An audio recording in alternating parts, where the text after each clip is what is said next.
Saudara, di tengah kabar bahwa Hamas menyetujui perjanjian untuk gencatan senjata, ada beberapa poin di sana, tapi yang kita lihat terjadi bahwa ada serangan yang dilakukan oleh Israel di jalur Gaza, tepatnya di wilayah Rafah begitu. Nah, mengapa ada kejadian serupa ini terjadi begitu? Apa yang sebetulnya dikejar oleh Israel ketika Israel mengatakan ada beberapa hal penting yang ternyata tidak ada di poin kesepakatan itu. Saya akan coba diskusikan bersama dengan pengamat militer, Ibu Koni Rahakundini. Bu Koni, apa kabar? Hai, baik, apa kabar? Baik, baik saja. Bu Koni, kalau tadi seperti yang saya sebut di awal begitu, sudah ada persetujuan dari Hamas bahwa oke, ada gencatan senjata dengan ada 3 tahap kalau di situ disebutnya. Tapi Israel menyerang Rafah. Apa atau bagaimana Bu Koni melihat peristiwa ini?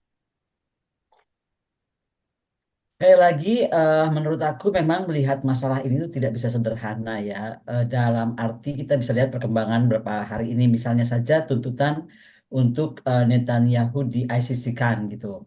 Hmm. Jadi kalau dilihat tuh konstelasi itu makin makin makin apa ya, makin tajam.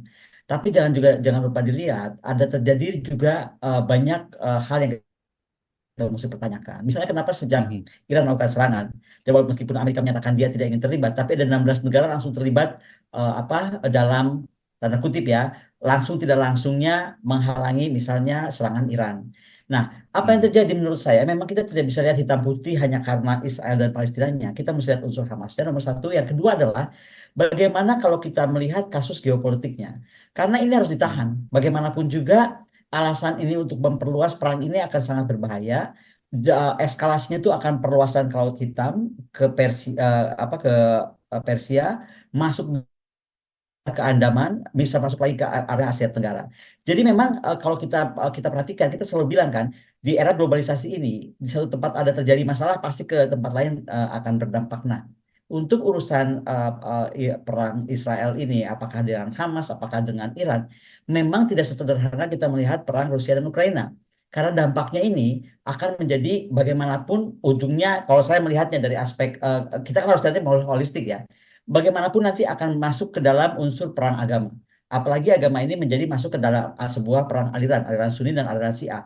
Dan ini yang menurut saya sedang ditahan gitu untuk untuk tidak terjadi perluasan. Karena perang Laut Hitam itu akan melihat misalnya Rusia Ukraina Timur versus Ukraina Barat. Udah gitu masuk ke Georgia, Armenia, Azerbaijan. Jadi udah geser tuh kan. Nanti itu akan jadi koalisi yang akan kita bisa lihat mungkin antara Turki, Iran, Yordania versus Iran, Suriah, dan ini akan berpengaruh pada Georgia, Armenia, dan Azerbaijan. Nah, kalau ini kita teruskan gitu kan, ini akan berbicara tentang gelombang domino dari efek separatis. Karena hanya akan masalah waktu perang Laut Persia itu diikuti oleh Afghanistan, Pakistan, yang kemudian akan menggoncang apa yang kita sebutnya India ya, India, Pakistan, Bangladesh masuk ke Andaman. Saya bilang tadi Asia Tenggara, kemudian perang Laut Kuning.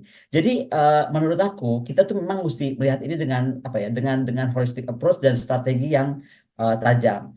Saya mesti lihat juga bahwa sekarang tuh Hamas tuh misalnya memohon minta tidak dihabisi, ya kan? Kenapa Hamas minta tolong tidak dihabisi? Karena dia tahu sekali sekarang ini banyak warga sipil yang biasanya dikorbankan untuk untuk framing-framing kemanusiaan, dan itu memang laku besar ya. Kita lihatlah bagaimana seluruh dunia, hampir semua di Eropa misalnya, di Indonesia saya belum dengar sih kampus-kampus itu bergerak untuk menyelamatkan itu. Tapi sekarang kita mesti lihat juga warga sipil yang dievakuasi Israel ini membuat Hamas kehilangan kehilangan senjata manusianya. Nah, itu kenapa kemudian Israel pun menolak damai, dan di posisi ini dia pasti akan terus bergerak karena udah melihat bahwa Hamas sudah mulai goyang dengan kehilangan senjata-senjata manusianya gitu.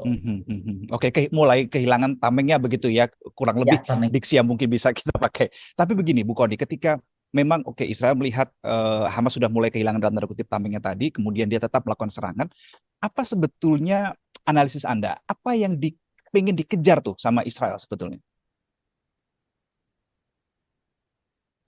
Begini, kalau kita lihat ya, saya kan tadi bilang di awal itu di ICC ini, walaupun kalau kami nih, saya Pak Hikmahanto kayak begitu gitu ya, melihatnya ICC ini aduh mungkin cuman kayak PHP dunia aja gitu, karena nggak pernah terjadi kok ICC itu bisa dieksekusi. ICC itu hanya berlaku untuk negara berkembang, nggak pernah buat negara-negara kuat. Makanya Indonesia harus jadi negara kuat, by the way. Anyway, ICC itu, kalau kita lihat statement-statementnya ya, semua orang bisa dengan gembira menyambut bahwa Netanyahu itu akan di ICC-kan. Tapi kan kita bisa lihat juga pernyataan Netanyahu dan juga pernyataan Biden loh, bahwa ini kalau terjadi ICC itu sama, sama saja dengan genocide orang Yahudi dari muka bumi. Karena tidak ada lagi orang Yahudi hidup dimanapun kecuali di situ titik apa di Israel itu kan negaranya. Jadi juga ada lihat dari sisi yang berbeda itu dianggap genocide terhadap terhadap bangsa Israel.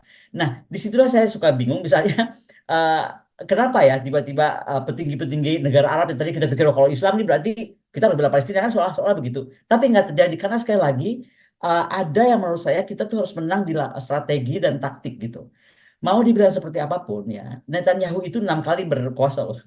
Jadi sekarang menurut saya lepas dari masalah dia bukan otoriter karena di Israel itu tidak bisa apa orang melakukan hal-hal yang bersifat otoriter. 2 orang saja mendukung orang bisa jadi maju jadi presiden kalau di Israel di kita nggak bisa ya. Di Israel bisa. Nah dan kita lihat Muslim di West Bank itu hidupnya aman. Di West Bank ya hidupnya nyaman gitu. Hanya Muslim yang di wilayah Gaza yang tidak aman, tidak nyaman dan selalu ada sepertinya korban terus. Kenapa? Karena ini dari provokasi terorismenya Hamas. Bagaimanapun susah untuk menyatakan bahwa Hamas itu bagian daripada Palestina karena mereka bergerak sendiri. Sama seperti sekarang kita apakah OPM itu Indonesia? Indonesia, apakah dia bagian dari Indonesia? Belum tentu karena dia pengen merdeka gitu. Nah, sama dengan kasus Hamas ini. Jadi kalau sekarang dia sudah nggak punya tameng disodorkan ke garis depan ya kan, isu kemanusiaan, itulah sebabnya sekarang juga apa otoritas Palestina itu marah sekali kepada Hamas karena mereka perjuangan Palestina untuk meraih simpati dunia atau untuk kemerdekaan Palestina yang asli ya, yaitu West Bank tadi kawan-kawannya, itu dirusak oleh isu terorisme Hamas sendiri gitu.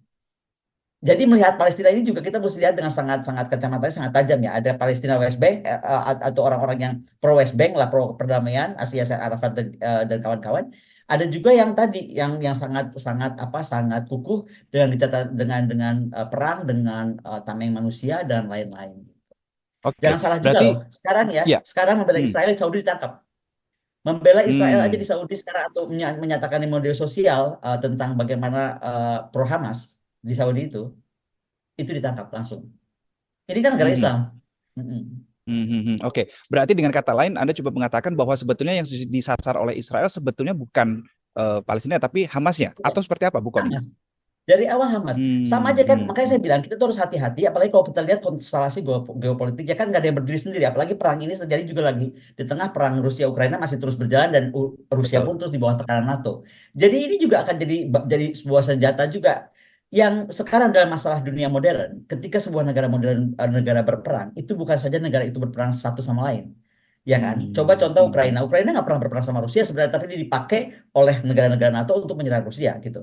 Nah, sama saya bilang, ini yang saya khawatirkan, sekarang ini malah jadi banyak hal saling terkait yang akhirnya akan mendorong gelombang separatisme mendunia.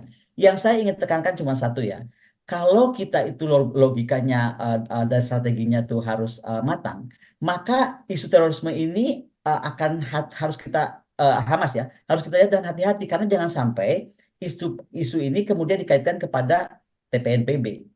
Karena orang Hmm. melihatnya kan kalau bela separatisme teroris, ya kan Hamas berarti dia juga membela TPNPB. Kan bisa begitu Ya. lihatnya. Nah, makanya kita mesti hati-hati. Nah, kembali evakuasi dari Israel ini menjadi sangat penting kepada orang-orang itu membuat Hamas kehilangan senjata yang paling penting yaitu senjata manusianya. Jadi sekali lagi itu mungkin yang membuat Saudi kawan-kawannya semua itu kemudian malah bertindak tegas termasuk kepada warganya yang mendukung Hamas agar mungkin mereka nggak mau terjadi penyebaran ide-ide terorisme Islam global terjadi gitu atau ada kalimat seperti itu mungkin akan terjadi kalau itu dibiarkan. Oke, Bu Kony, terakhir. Berarti dengan apa yang sudah kita bahas baru saja, dengan pernyataan-pernyataan Anda barusan, gencatan senjata masih jauh dari kata realisasi? Saya rasa bisa karena Presiden Amerika tadi saya bilang ya, walaupun terjadi gerakan di mana di Amerika, Prancis, kemudian Hmm, Maman ada, terutama Columbia University ya, itu gerakannya itu sangat besar. Kemudian masih. jangan salah loh, apa bagaimanapun tulisan Pak Prabowo kemarin itu menjadi sesuatu yang menarik diperbincangkan di ekonomis kemarin ya. Tapi intinya Presiden Amerika tetap mengancam sambil menuduh aksi itu akan menjadi genocide dan itu melanggar prinsip demokrasi terhadap manusia-manusia Israel sendiri. Nah, kemudian Bernie Sanders, kita mesti lihat juga perdebatan di Amerika. Bernie Sanders Hmm. sebagai senator senior, tapi juga mengingatkan Biden, lo Biden jangan begitu dong. Ini mahasiswa semua bergerak karena kita sama aja kita anti perang seperti dulu perang Vietnam. Jadi ada pro kontra aksi ini dan ini semuanya berafiliasi dengan kepentingan masing-masing, kepentingan nasional negara gitu. Nah, di sisi inilah kita harus melihat sekali lagi aspek Pak Prabowo menulis di Ekonomis kemarin gitu ya. Itu sebenarnya memperlihatkan beliau walaupun mesti dilantik belum dilantik sudah menunjukkan beliau gerah dengan isu-isu internasional. Tapi perubahan di dunia ini terjadi sangat cepat. Itu tadi saya ingatkan perang ini akan bisa bergeser kalau nggak di stop dengan cara apapun. Dan menurut saya itu akan dikonten dengan Iran ya dengan Sunni Syiah nantinya. Bukan lagi antar Hmm. negara tapi jadi aliran. Nah itu kenapa kalau saya bilang kalau memang Indonesia ingin menjalankan betul-betul Undang-Undang 45 dan preambulnya itu kita harus menunjuk diplomat-diplomat paling handal kita justru mendudukan Inggris dan Prancis di mana mereka ini sumber masalah dari masalah. Karena ini semua itu terjadi karena Balfour Declaration kalau kita mau mundur sampai situ. 400 tahun Sultan Sulaiman menguasai daerah itu nggak pernah dia bagi daerah sana gitu. Ya. Saya ini sekarang kebetulan di sini punya akses banyak untuk pelajari peta kuno ya dan kita tuh akan tertegun kok kalau lihat peta-peta kuno yang menunjukkan bahwa harusnya memang tidak dibagi hitam putih seperti itu. Daerah sana itu terlalu kompleks. Budaya mereka juga budaya bukan cinta damai. Budaya mereka tuh cinta klan, cinta keluarga, harga diri keluarga dan semua kehormatan keluarga. Jadi damai itu nomor sekian setelah itu. Jadi sosiologi aspek mesti kita pikirkan bukan cuma hanya hitam putih benar salah, tapi segala macam aspek harus ditimbang. Dan Indonesia kalau betul persoalannya adalah misalnya Pak Prabowo betul-betul ingin mewujudkan Indonesia bisa mendukung atau mendirikan negara Palestina, misalnya kita Indonesia ingin betul-betul mewujudkannya, mari kita lihat ke depan apakah mampu kita itu menegasikan kelompok-kelompok yang ada kepentingan Israel, bukan Israelnya ya, kepentingan Ya. Israelnya. Dan Hmm. kemudian apakah nanti Indonesia mampu atau Pak Prabowo mampu menggerakkan umat Islam dalam tema pembebasan Palestina dalam satu orkestrasi. Jangan salah, orkestrasi Sunni dan orkestrasi Syiah akan lain. Saya kira Hmm. itu. Menarik. Baik, terima kasih Bu Koni Rahakundini. Terima kasih sudah berbagi sudut pandang, berbagi perspektif pada kesempatan kali ini. Kita jumpa lagi ya, Bu Koni, di Sampai kesempatan jumpa lagi, berikutnya. oke. Kalau tadi Bu Koni bilang bahwa kalau perang antara Israel dan Hamas ini tidak segera berhenti, maka dampaknya bisa meluas kemana-mana. Hmm. Saya kali ini akan diskusi sudah tersambung juga dengan Pak Teuku Reza Shah, dosen program studi hubungan internasional Universitas Padjadjaran. Pak Reza, apa kabar? Kabar baik, salam dari Unpad di Bandung. Baik, terima kasih Pak Reza sudah bergabung. Jadi kalau tadi Bu Koni bilang kalau perang Israel Hamas ini tidak segera berhenti, maka dampaknya akan kemana-mana bahkan sampai ke Laut Hitam dan seterusnya. Bagaimana sudut pandang dari Pak Reza? Bisa dimengerti karena jarak dari wilayah Rafah itu ke Palestina, ke Kairo, itu kan Hmm. 318 kilometer, dekat sekali kan. Jadi Mm-mm. kalau misalnya nanti ada peluru kendali yang salah kirim, peluru Hmm. kendali yang meleset, entah namanya karena miscalculation dan sebagainya, itu kena Mesir. Dan Mesir juga pada saat itu akan merasakan mendapat pembenaran untuk melakukan serangan balik. Ini persis seperti yang dilakukan oleh Iran pada saat kedutaan besarnya diserang oleh Israel kemarin, bulan lalu. Jadi betul di situ Ibu Koni betul akan kemana-mana dan ini dampaknya luar biasa karena temperatur sudah naik ini. Misalnya di negara-negara Amerika Serikat, di Uni Eropa itu masyarakat sudah berani berseberangan dengan pemerintah mereka. Kemudian di Indonesia, Malaysia dan negara-negara OKI, negara GNB itu semangatnya sudah tinggi. Jadi yang sekarang yang perlu kita lakukan bersama adalah jangan sampai kekhawatiran Ibu Koni itu terwujud begitu. Jadi sebelum perang ini terjadi dan melebar kemana-mana, ya harus ada langkah-langkah pencegahan. Indonesia dengan kebijakan luar negeri bebas aktif, Indonesia dengan keanggotaan dalam OKI, Indonesia dalam keanggotaan dengan GNB, kemudian kedekatan kita dengan MIKTA, kemudian kedekatan kita dengan BRICS, itu harus benar-benar menjadi energi Indonesia begitu. Bahwa ini kalau tidak hati-hati, ini perang dunia ketiga bisa meletus dan dampaknya itu bisa global. Nah, jadi hendaknya Indonesia bekerja sama dengan aktor-aktor bukan nasional di luar negeri itu segera mempersiapkan draft rancangan untuk resolusi di Majelis Umum PBB. Ya, kita kan Oke, harus berpikir skenario terburuk. tapi kan di Kairo Sabtu pekan lalu sudah ada upaya, salah satunya terkait dengan gencatan senjata yaitu ya Pak Betul. Reza. Itu bagaimana Anda melihat upaya itu masih kurangkah atau seperti apa? Kalau saya perhatikan bagaimana opini-opini masyarakat di Timur Tengah, terutama sekali di Hmm. Kairo, mereka berkata bahwa ini adalah contoh terbaik dari sebuah negara yang munafik. Jadi Israel, kalau berbicara bohong, berjanji dia ingkar, dan dapat amanah dia berkhianat. Nah, jadi untuk itu Israel sama sekali tidak bisa dipercaya. Bahkan UN High Commissioner for Human Rights, yakni Bapak Volker Turk mengatakan calling for accountability for Israel. Jadi Israel itu hendaknya bertanggung jawab and for protecting Palestinians. Yang dipikirkan sekarang adalah Israel hendaknya bertanggung jawab dan melindungi masyarakat Palestina. Karena masyarakat Palestina sekarang itu kan numpuk di Rafah kan. Ya. Rafah itu tahun 2017 itu penduduknya adalah 200.000 orang. Dan per hari ini sudah jadi 1,4 juta begitu. Dan mereka berbatasan dengan Mesir. Kita bisa bayangkan bagaimana suasana psikologis pemerintah Mesir dan rakyat Mesir. Itu bisa terjadi gelombang aksi manusia masuk ke Mesir, kemudian mengganggu stabilitas Mesir dalam waktu singkat, dan untuk itu ya kita dalam kondisi pelik seperti itu, ya sulit sekali pemerintah Mesir itu mengendalikan aparatur-aparatur yang ada di lapangan.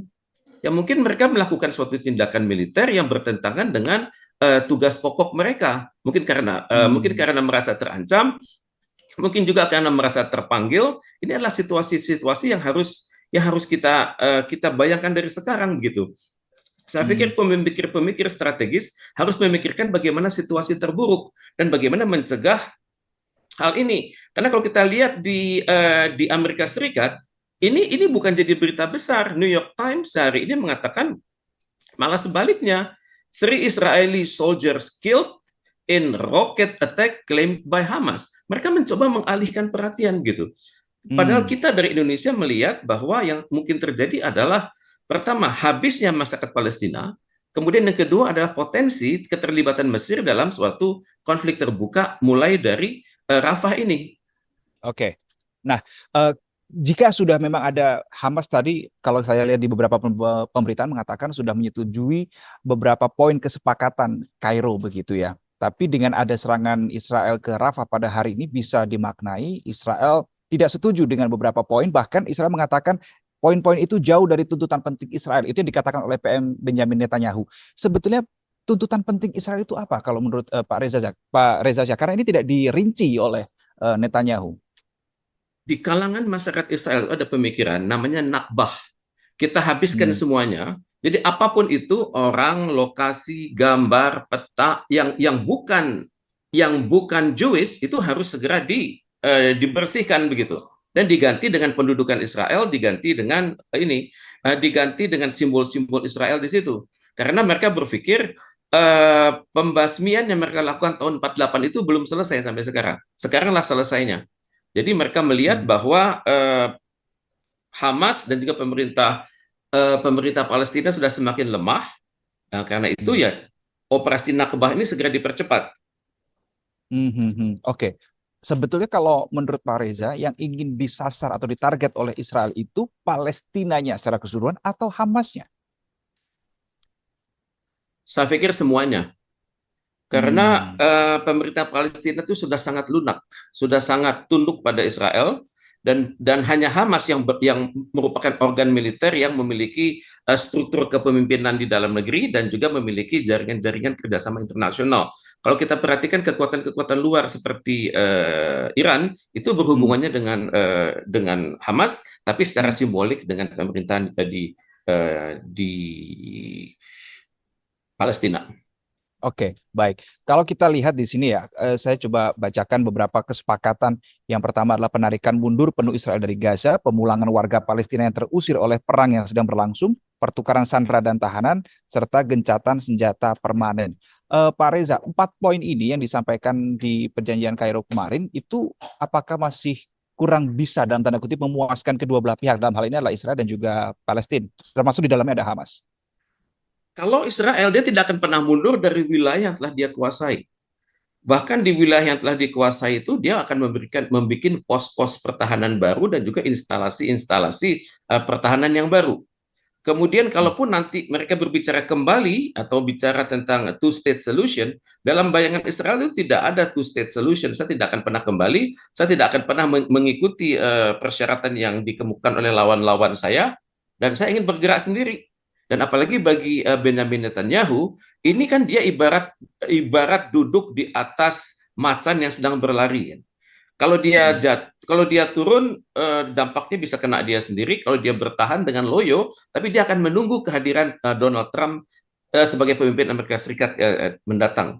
Jadi 6 bulan ke depan ini sangat kritis bagi Benjamin Netanyahu.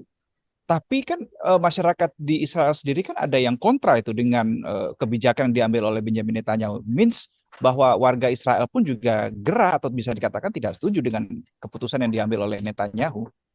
Tepat sekali. Tapi justru dalam kondisi seperti ini yang bisa Benjamin Netanyahu lakukan adalah meyakinkan masyarakat Israel bahwa saya adalah pemimpin yang terpilih secara demokratis, dan sekarang istilahnya tuh super goal-nya ditunjukkan kepada keberhasilan kita nanti. Keberhasilan kita nanti membereskan Nakbah itu.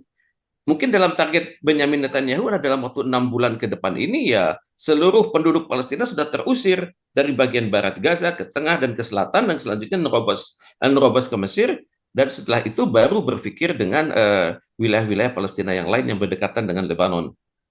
Oke, berarti dalam arti meskipun ada beberapa pihak yang menggaungkan gencatan senjata antara Israel dan Hamas, ini masih tidak akan sulit untuk terwujud hal itu, Pak Reza? Benar, karena kita melihat ya bahwa negara-negara OKI, negara-negara GNB, negara-negara Liga Arab itu kan tidak mencapai satu kebulatan ya. Walaupun mereka sudah mendapat hasil dari KTT yang tahun lalu dan KTT yang beberapa hari silam, itu kan actionnya masih diplomatis kan. Saya tidak mengharapkan ada suatu jawaban militer, enggak. Tapi ketegasan, misalnya ketegasan sama-sama untuk menjadikan Palestina itu benar-benar merdeka begitu. Persis karena lawannya adalah Israel itu sendiri di PBB, di Majelis Umum, dan juga lawannya adalah Amerika Serikat di Dewan Keamanan PBB. Ya, intinya janganlah tunda-tunda lagi kemerdekaan untuk Palestina, karena huruf perdamaian di Timur Tengah tidak akan pernah terwujud selama Palestina belum merdeka. Dan untuk itu langkah selanjutnya adalah memikirkan batasnya batas mana begitu. Tentunya Israel tidak mau kembali ke batas 67, dia tentu ingin kembali ke batas-batas yang sesudah 67. Nah, hari ini kalau kita baca Arab Saudi juga sudah dalam tanda kutip me-warning begitu ya kepada Israel supaya tidak menginvasi Rafah. Apakah ini juga bisa dimaknai sebagai langkah dari salah satu negara Islam, tapi apakah masih kurang bisa dibilang cukup normatif saja, belum cukup tegas? Israel, kalau Arab Saudi itu berpikirnya lama ya, dan biasanya berhenti pada simbol-simbol dan langkah-langkah diplomatik ya. Hendaknya dicarikan langkah-langkah yang lebih spesifik. Misalnya, yang bisa dilakukan oleh negara-negara Timur Tengah yang punya hubungan diplomatik dengan Israel langsung menutup hubungan diplomatik dengan Israel, ataupun mereka menarik duta besar mereka dan meninggalkan diplomat yang paling junior di situ. Kemudian juga benar-benar membekukan hubungan dagang yang ada saat ini dengan Israel. Kemudian mereka juga melakukan pembatasan-pembatasan lebih lanjut untuk misalnya ini kan situasi sedang kritis, maka para jemaah yang akan berkunjung ke Masjidil Aqsa untuk tidak berziarah ke sana. Jadi harus ada langkah-langkah konkret. Kemudian negara-negara di dunia lain hendaknya juga berani melakukan ini boykot atas produk-produk Israel. Kemudian kalau saat ini kita banyak melakukan pembatasan ya, saya tidak menyarankan sweeping ya atas penduduk Israel ya, tapi yang perlu dilakukan adalah tidak memberikan visa kunjungan internasional bagi warga Israel ke negara-negara OKI, negara-negara GNB misalnya. Mungkin hal ini bisa dilakukan untuk menekan Israel untuk mewaspadai bahwa akar masalah itu ada di negara dia. Oke, baik Pak Teuku Reza Syah, dosen Prodi Hubungan Internasional Unpad. Terima kasih sudah berbagi sudut pandang bersama kami di Sedang Viral Liputan ABC TV. Kita jumpa di episode lainnya ya, Pak Reza. Terima kasih. Terima kasih, salam dari Unpad di Bandung. Baik, terima kasih. Dan saudara, itu tadi adalah diskusi saya bersama dengan Pak Reza dan juga Ibu Koni terkait dengan situasi terkini di Timur Tengah. Apa saja yang peta-peta baru, apa saja yang bisa saja muncul, apa yang harus dilakukan oleh Indonesia. Yang penting, saudara, satu, perdamaian adalah tujuan yang harus kita capai. Saya Reno Reksa pamit, salam SCTV.